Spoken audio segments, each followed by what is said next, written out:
तो बहुत समय आपका हम लेंगे नहीं, कोई हमको भाषण देना नहीं है। जितना बात हम बतावत नहीं सुबह से शाम तक तो आप लोग को YouTube पर देखने को मिल रहा है, मोबाइल पर, तो कोई नई बात बता नहीं रहे हैं। आज संजोग ऐसा है कि आपकी धरती पर आए हैं तो नई बात बताने के लिए ये है कि जन सुराज की, जनता की जो ताकत है, हम जब बतावत नहीं कि दल नहीं खे बनावे के, आदमी के बुझाते नहीं खे कि भैया दल बनी ना तो वोट के करा के दिया। आज आपने देखा कि सारण शिक्षा निर्वाचन क्षेत्र में लोगों ने किसको वोट दिया, और भारतीय जनता पार्टी या महागठबंधन दोनों साथ। रोज हम कह रहे गैया चलल बनी तो यह से कहता नहीं ए भाई हम कुछो नहीं करब, दोनों दल वाला इतना घबराया हुआ है, केकर वोट कटिहन, केकर वोट कटिहन। हमनी के कोनो वोट कटवा है जा। हमने शुरू में कहा है कि ना महागठबंधन का वोट काटेंगे ना भाजपा का, दोनों को काट के जनता साफ कर देगी। बहुत तय कर, बहुत परेशान हो गए। अभी देखिए हमको अपना जो चुनाव लड़ने लड़ाने का अनुभव है, हम बता रहे हैं आपको, जनता एकदम त्रस्त हो गई है। बिहार एकदम त्रस्त हो गई है, उसको कोई मिलिए नहीं रहा है। आदमी कहता कि जाति पर वोट पड़ता, सब पूरा देश में हमने के समझावल जाता हिंदू मुसलमान हो गई बा। जीतने वाला आदमी मुसलमान है, किसान का लड़का है, 1 रुपया खर्चा नहीं किया है। चंपारण भाजपा का गढ़ है, सिवान छपरा गोपालगंज आरजेडी के गढ़ बा, दोनों गढ़ ढह गया। और ये साधारण बात नहीं है, क्योंकि जो लोग आप में से कुछ लोग जानते हैं, ये जो निर्वाचन हुआ है, ये सामान्य आदमी इसमें वोट नहीं देता है। वही वोट देता है जिसको पहले से मतदाता आपने बनाया है। तो मतदाता बनैलस आरजेडी, मतदाता बनाया महागठबंधन भाजपा, वोट मिल गया जनसुराज को। हम लोग तो एको वोट बनबे नहीं किए। मतदाता एक भी, आप जिसको लोग ये मानते हैं कि जो मतदाता बनाता है उसी को वोट मिलता है। शिक्षक एमएलसी में तो ऐसा ही चुनाव होला, तो पूरा वोट बनाए लोग महागठबंधन वाले, पूरा वोट बनाया भाजपा, भाजपा को आया 675 गो वोट। आदमी बतियाओ था कि बाप रे बाप, इतना भाजपा के ताकत ओकरा सामने कोई खड़े ना हो सकी। ये जनता की ताकत है। कितना दिन मोदी जी के नाम पर वोट लीजिएगा, कुछ कमवे नहीं कर रहे हैं। आदमी बाप बाप कर रहा बा, सांसद सब बैठल बा, कुछो हो चाहे ना हो, अंत में जनता हमारा के मोदी जी के नाम पर वोट दे दी। हम कल आ रहे हैं पैदल चल के, NH-19 पर परमानेंट जाम लगा हुआ है, आप लोगों को तो पता ही होगा, परमानेंट जाम लगा हुआ है। 1000, अभी आप ही लोग की चर्चा कर रहे हैं, 1000 ट्रक रोज वहां से निकल के जा रहा है। सांसद महोदय, विधायक महोदय, कोई के पते नहीं थे। सरकार सो रही है। लोग बता रहा है कि पूरे एरिया में दमा के और टीबी के रोग बढ़ गए बा, बच्चन के, बूढ़ आदमी के दमा हो गई जा, सब कितना धूल हो जा। हम चलता नहीं 2 दिन से, इतना हालत खराब बा। लेकिन देखिए यही बिहार की दुर्दशा है। वहां पर भी लोग वोट दे रहे हैं उन्हीं दलों को जिन्होंने पिछले 5 वर्ष से, हमारे लिए अकल्पनीय बात है ये, पूरे देश में हमने राजनीति देखा है। 5 वर्ष से NH-19 पर जाम लग रहा है, और भी 1-2 घंटा नहीं, सुबह से शाम तक परमानेंट। कोई एमएलए को डर नहीं है, एमपी को डर नहीं, खाली बिहार में ही संभव है। इसीलिए हम बता रहे हैं कि दोष हम लोगों का है, एमपी एमएलए के दोष नहीं थे। लाठी लेके दौड़ावे के चाहे। आदमी को होता हर दूसरा दिन भैया कोनो एक्सीडेंट में कोई के मृत्यु होता, कोई बीमार पड़ जाता तो जाम लागल बरोबर लेके नहीं जा सकत। बताई रहा घर के आपन आदमी प्रियजन कोई के मृत्यु हो गई जाम के वजह से, ओकरा बाद भी आदमी खड़ा नहीं खड़े हो, फिर जाके जाति पर वही वोट देता है, फिर जाकर धर्म पर वही वोट दे रहा है। एमपी साहब 3-3 लाख से जीत के आवत अड़न, जबकि उस सारे गांव में आदमी कहता क्या करी भैया, बहुत माफिया है, इतना डर बा, ना कोई बोली तो मारिए दिया सर। अरे कम से कम 15 पंचायत के आदमी वोट का बहिष्कार करना चाहिए। अगर आपके पास विकल्प नहीं है तो बहिष्कार कीजिए, नहीं देंगे वोट किसी को। अगर नहीं है विकल्प तो नहीं देंगे, कम से कम अपने बच्चों के लिए इतना तो कीजिए। तो हमनियों को ही में बालू बेचे में लागल बानी जा। इसीलिए हम लोग की ये दुर्दशा है। तो कम से कम आज बिहार की जनता का एक छोटा सा सैंपल उसने ये दिखाया है कि जो मैं रोज कह रहा हूं कि आपकी चेतना दब गई है, मरी नहीं है। अगर आपको जगाया जाए, समझाया जाए तो ये सुधारा जा सकता है। आदमी कहत है कि जात के छोड़ के कोई वोटे नहीं के दे, तो कैसे वोट पड़ा है आफाक अहमद को? हिंदू मुसलमान दंगा हो रहा बा और जिस दिन वोट पड़ा है उसी दिन दंगा हो रहा है, फिर भी लोगों ने वोट दिया है, शिक्षकों ने दिया है वोट। तो बिल्कुल इसको किया जा सकता है। इसीलिए हम लोग ये प्रयास कर रहे हैं और आप सबसे अनुरोध कर रहे हैं कि अपने बच्चों के लिए जगिए। ये घबराइए नहीं कि यहां पर जाति बल नहीं टूटेगा, धन बल नहीं, सब कुछ टूटेगा। जनता के आगे कौन बल है? आप खड़े हो जाइएगा तो जाति वाला बाहुबल टिके वाला बा। बताइए, भाजपा जो कभी हारी नहीं, 30 बरस से केदार पांडे हारे ही नहीं है। हमको लोग बताया भैया उनका मृत्यु भइल बा, उनकर सिंपैथी के बड़ा वोट होई। हम रोज लोगों को समझा रहे हैं कि भाई नेता के लड़के का सिंपैथी में तो आप वोट दे रहे हैं, सहानुभूति में। आपके लड़के के साथ सहानुभूति कौन करेगा ये ना बताइए। नेता है इतना चालाक बा कि मरते मरते भी आदमी जाके कह देते कि हमारा बाद हमारा लड़का के जितैया। अब बुर्बक बिहार के आदमी ओकरों के जितावत ही नहीं सोचत कि हमारे लड़का के जियते जी हालत खराब होकर चिंता के करी। एक बार अपने हम रोज सुबह से शाम तक यही कह रहे हैं कि नेता आपको नहीं ठग रहा है। जिस चीज पर आप वोट दे रहे हैं वो आपको पूरा पूरा मिल रहा है। आप जाति पर वोट दे रहे हैं तो जाति की चर्चा, जाति की गणना घर घर में हो रही है। होता कि नहीं के हो? रउआ वोट देता नहीं राम मंदिर पर, अब बतियावत नहीं कि स्कूल लेके, तो स्कूल कैसे बनी? वोट दिले बनी राम मंदिर पर, राम मंदिर बड़ा बन रहा बा। वोट देता नहीं मोदी जी के सीना देख के 56 इंच के, तो रोज सुबह शाम टीवी पर मोदी जी के फूलल सीना लौकत है कि नहीं के लौकत?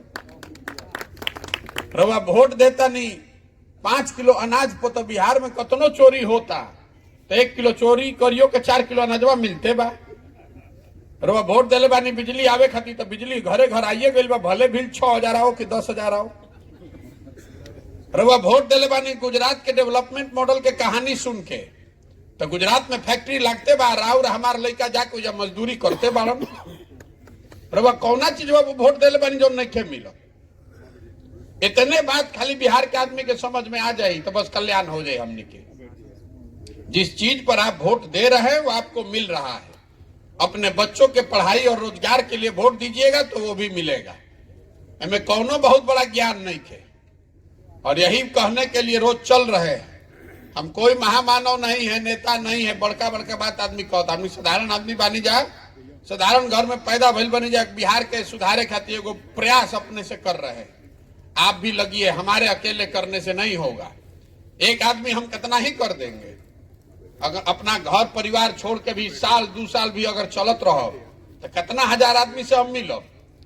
100-150 आदमी बैठल बानी जाए। अगर हर आदमी 10-10 आदमी का भी जिम्मा ले लेगा तो 1500 आदमी को एक दिन में आप ठीक कीजिएगा। 1500 आदमी पहुंचने के लिए हमको 3 दिन चलना पड़ेगा पैदल। तो आपके बच्चे का भी भविष्य का सवाल है। खड़ा होइए, चिंता में मत पड़िए कि दल कौन बनी, एक सिंबल के होई, जेकरे के जनता चुनी ओकरे के जितावल जाए। पहले कनी के हटावल जाए, पहले इन लोग को हटाइए। कि हम ना जाएंगे। जी बैठिए। तो जितना आदमी हमरा कहता के भैया बुझाते नहीं कि कब होई, दल कब बनी, टिकट केकरा के मिली। हम रोज कहता नहीं कि जेकरे जौन जनता मिल के दल बनाई वो जनता के बीच अकील बा कि केकरा के वोट, केकरा के टिकट दिया। जेकरे के समाज चुन के टिकट दी ही ओकरे के पीछे सब लोग लागी। पहले 2 लोग के पूरा एक साफ को के अब के मट्ठा डलाई। त्रस्त हो गया है भाई, जनता परेशान हो गया है। बिहार अगर अलग से देश होता तो देश दुनिया का 6वां सबसे गरीब देश होता। ये आदमी के अकील एकदम मती मारा गई बा। 6वां सबसे गरीब देश होते पूरा दुनिया में। आदमी हमरा से पूछा था भैया अरे अफ्रीका में काम के लिए बनी, अफ्रीका एकरो से खराब बा? हम आपको बता रहे हैं अफ्रीका महादेश में 54 गो देश है। वहां पर भी 4 गो 5 गो देश को छोड़ दीजिए तो सब देश का हालत बिहार से आज अच्छा है। सब देश में अफ्रीका का देश भी बिहार से अच्छा है। आजे अभी जीएसटी के नंबर आइल बा, तो बिहार का नंबर उसमें 28वां है। उत्तराखंड की आबादी बा 1.5 करोड़, बिहार की आबादी बा 14 करोड़, और उत्तराखंड में जीएसटी के कलेक्शन बिहार से ज्यादा बा। बताई भला उत्तराखंड कहिया से विकसित देश राज्य हो गई? हम लोग का दशा उत्तराखंड से भी 1/10 है, मतलब 10 रुपया उत्तराखंड में मिला तो हमने के 1 रुपया। महाराष्ट्र, गुजरात, पंजाब, तमिलनाडु के तो बातें छोड़ दी, लेकिन एजा के आदमी के बकैती से छूट ही के नहीं के। 2 दिन पहले के पुरान अखबार बाच के घर में बैठ के दिन भर राजनीति बतियावे के बाद करे के कुछ नहीं के। तो इसीलिए ये प्रयास कर रहे हैं, जगिए, अपने बच्चों के लिए जगिए, उनके शिक्षा और रोजगार के लिए जगिए, उनके भविष्य के लिए जगिए। न तो जात धर्म के झंडा उठा के घूमत रहो, उसे कुछ होके वाला नहीं के। घूम तो अपन राव लेके भोगी यो कह के जाता नहीं। आपको बात हमारी लगेगी खराब, लेकिन अगर आप नहीं जगिएगा तो अपने बच्चे को भविष्य के लिए आप ही जिम्मेवार होइएगा, दूसरे को दोष मत दीजिए। अभी तक आप यही ना कह रहे हैं कि भैया हमारे पास विकल्प नहीं है, तो हम कह रहे हैं कि आप विकल्प बनाइए। विकल्प काहे नहीं की बनावत? आदमी कहते हैं भैया व्यवस्था नहीं खे, संसाधन नहीं खे, हमने के कोई हाथ पकड़े वाला नहीं खे। तो जन सुराज दे रहा है वो व्यवस्था, जन सुराज दे रहा है वो संसाधन। हम तो कह रहे हैं कि आप खड़ा होइए अपने बच्चे के लिए, अपने बच्चे के लिए खड़ा होइए। संसाधन का, व्यवस्था का, रणनीति का चिंता अपने भाई, अपने बेटे प्रशांत किशोर पर छोड़िए, खड़ा तो होइए। खड़ो नहीं होइएगा, सोचिएगा कि दाल भात चोखा खा के खटिया पे सुतल रही है, कोई आके मंगल ग्रह से सुधार दो बिहार। वो नहीं सुधर सकता, सबको लगना पड़ेगा। लगिएगा तो हो सकता है। एमएलसी चुनाव जीते से बिहार ना सुधरी। ये तो एगो खाली आपके विश्वास के लिए है। जो राजनीतिक आदमी है कहता अच्छा तो बहुत बढ़िया बतियावत चुनाव हो तो अब न देखल जाई। तो आज वही उस पर मुहर लगा है कि चुनाव का चिंता मत कीजिए, हमको चुनाव लड़ने लड़ाने आता है। आप अपना चिंता कीजिए, खड़ा होइए, समाज में बेहतर लोग राजनीति में आए, ये जरूरी है। चुनाव तो 6 महीना में जीत लिया जाए। एमएलसी के चुनाव कितना दिन में जीतल गए? 10 दिन में। हम तो एको दिन पदयात्रा छोड़ के ना गई नहीं है, सब साथी मित्र लग के ही जिता दिया। बिल्कुल चुनाव जीता जा सकता है। चुनाव जीतने का ज्यादा कैलकुलेशन मत कीजिए दिमाग में, कैसे जीतल जाए, कौन जात दी ही, कौन जात ना दी ही, कौन समीकरण बारे, सब समीकरण रहे बुझा दी तो फिर हमने काहे के बानी जा। आप अपने बच्चे के जीवन का समीकरण समझिए, और वो समीकरण है शिक्षा और रोजगार। ये 2 चीज होगा तो उससे आपके जीवन का समीकरण सुधरेगा। ना तो राजनीति के समीकरण बतियावत रहब तो जीवन भर बतियावत रहब। लइकन के दशा ये रही, लइका मजदूर बन के पूरा भारत में लात जूता कहियन। अभी महाराष्ट्र में पहले मारत रह गया, अब तमिलनाडु गुजरात में मारत और आदमी। कुछ दिन में हमने के लइकन के यूपी मध्य प्रदेश में भी आदमी मारी। सब राज्य आगे बढ़ता, हमने के पीछे और जाते नहीं। तो लइका मरहन ना। तमिलनाडु के आदमी के कोनो झगड़ा बा बिहार से? तमिलनाडु के आदमी को कोई नहीं झगड़ा है बिहार से, हम वहां रहे हैं। दिक्कत यह है कि तमिलनाडु में मजदूरी है 700 रुपया। अब बिहार का आदमी बेचारा गरीबी में जाकर वहां 400 में 500 में काम कर रहा है। तो तमिलनाडु का आदमी सोच रहा है कि यहाँ के कुल बाजारे बिगाड़ देता असन बिहार के आदमी, इसीलिए मार के भगा रहा है वहां से। तो कल यही दशा आपको यूपी में होगा। दूसरा राज्य आगे बढ़ रहा है और हमनी के जात और धर्म के नशा इतना चढ़ल की बुझाते नहीं थे। इसीलिए कर रहे हैं ये प्रयास। आप भी लगिए, जगिए, अपने बच्चों के लिए जगिए। प्रशांत किशोर के लिए नहीं, जन सुराज के लिए नहीं, बिहार के लिए नहीं, देश के लिए नहीं, अपने बच्चों के लिए जगिए। स्वार्थी बनिए। नेता आके कहता है भैया देश खातिर वोट दो, कोई राष्ट्रवाद खातिर वोट देता, पगला गई बनी जा। अरे आपका लड़का बुर्बक अनपढ़ बेरोजगार हो जाएगा तो देश मजबूत होगी, कमजोर हो जाएगी। अगर बिहार भर का लड़का अनपढ़ हो जाएगा, बिहार के लोग सब गरीब हो जाएंगे तो उससे देश मजबूत होगा कि कमजोर होगा? 13 करोड़ आदमी अनपढ़ हो गया, बेरोजगार हो गया तो देश उससे कमजोर ना होगा भाई। तो देश मजबूत हो खाली वोट देने से कि आपको अपने बच्चे को भी मजबूत करना पड़ेगा। जो आदमी अपनी और अपने बच्चों की चिंता नहीं कर सकता है वो समाज का चिंता क्या करेगा? इसलिए वोट देते समय स्वार्थी बनिए, अपने बच्चे का चेहरा देखिए और अपने बच्चे के शिक्षा और रोजगार के लिए वोट दीजिए। देश की चिंता अपने आप हो जाएगी। आप बिहार को विकसित बनाइए ना तो देश को सबसे ज्यादा फायदा तो वही से बा। बिहार में अगर सबकी आमदनी 5 गुना बढ़ जाए तो देश के प्रति व्यक्ति आय बढ़ जाए। बिहार में अगर उद्योग लग जाएगा तो उससे तो देश को सबसे ज्यादा फायदा है। बिहार में सबसे अच्छा अगर इधर नालंदा जैसा विश्वविद्यालय रहे तो उससे देश के फायदा रहे कि नुकसान रहे। और वहां यहाँ सब स्कूल खराब हो गए तो उससे देश के फायदा होता कि नुकसान होता? हमने के तो सबके नुकसान होता। सब अनपढ़ लिखा पैदा करते नहीं, हमने के मजदूर बना के देश भर में भेजता नहीं जा। यही बताने के लिए गांव गांव जा रहे हैं, हाथ जोड़ रहे हैं, समझा रहे हैं। वोट नहीं चाहिए, आप में से लोग जो चुन कर आएंगे वोट उसी में जिसको मिले। समाज में खड़े होइए। यहाँ बिहार के लोगों में एक एक अच्छा बात है, और कुछ हो चाहे नहीं, राजनीतिक समझ लोगों में है। आप जगिए। ये जो धूल जमी हुई है, काई जम गया है आपके दिमाग पर, अपने पूर्वजों को याद कीजिए। बिहार कोई मजदूर का राज्य है। यहाँ भगवान को भी आकर ज्ञान मिला है। ये इतनी पवित्र भूमि है। 1500 साल तक हमारे आपके पूर्वजों ने पूरे देश का राज चलाया है। और आज हमने के दशा हो गई कि बिहार के लेकर जाता मजदूर बन के जे जहां जाता कहता बिहारी मतलब अनपढ़, बिहारी मतलब बेवकूफ, बिहारी शब्द गाली बन गया है। तो अपना आत्मसम्मान जगाइए। आप अपने बच्चों को पैदा इसलिए नहीं किए हैं कि वो बाहर जाकर पढ़ेगा और वहां मजदूर बनेगा।